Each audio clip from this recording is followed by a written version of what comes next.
Good morning. Well, we're getting back in the groove after 2 snow days, and I am sure everyone is eager to get back in their routine and out of the house with their kiddos. Definitely today or yesterday and the day before made me appreciate even more the teachers and staff that take care of our children every day. I love my kiddos to pieces, but having that break in between being with them all the time makes me a lot better mom, a lot more patient, etc. So thank you everyone who gives their time and love and everything to taking care of our littles. Today I want to talk a little bit about intuition. So there's 2 things that are happening right now in the world at the same time. One, we're trying to create an environment that help preserve children's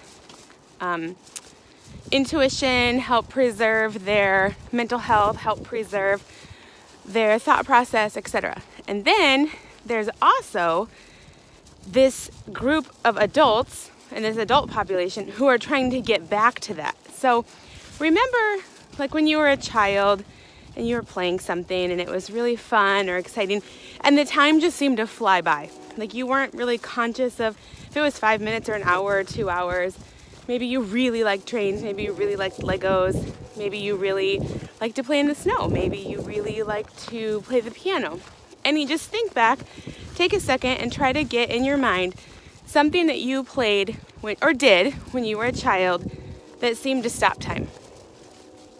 And so that is kind of trying to revisit the state of bliss or joy or something. So that's why, that's the goal, right? That's why we are trying to find ways to listen to our intuition. That's why we're trying to preserve intuition and those things in children, and that's why we're trying to restore it in the adults. So something as far as intuition goes, people say, well, what is it? You know, do you hear voices in your head? Well, no. I mean, not exact except my own, having conversations with myself, but everyone does that. So the intuition is like a feeling, like your gut reaction. Like when you walk in a room and you know somebody in here is not good, or when you walk up to a child and you just feel like you should say hi to them, or when you're at the grocery store and you're holding the donuts and your body said, no, put those down, that's not food, it's just gonna make you sick. You're at the grocery store and you're holding a whole food and you think like, yeah, I'm gonna have to cook this, but I know that it's better for me. Those are all intuition. Also, intuition can be something like you have a feeling like something's gonna happen, good or bad. Intuition can be like you feel like you know something's gonna happen the second before it happens. Like you feel like a glass is gonna break and then it did. Or you feel like, oh, they're gonna fall, and they do.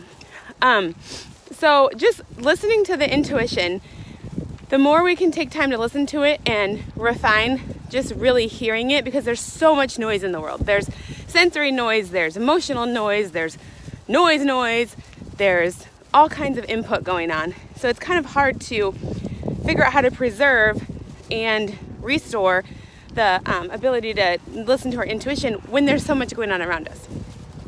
So today, try to find a couple of times where even like, let's say you get up from your desk and you walk into the drinking fountain.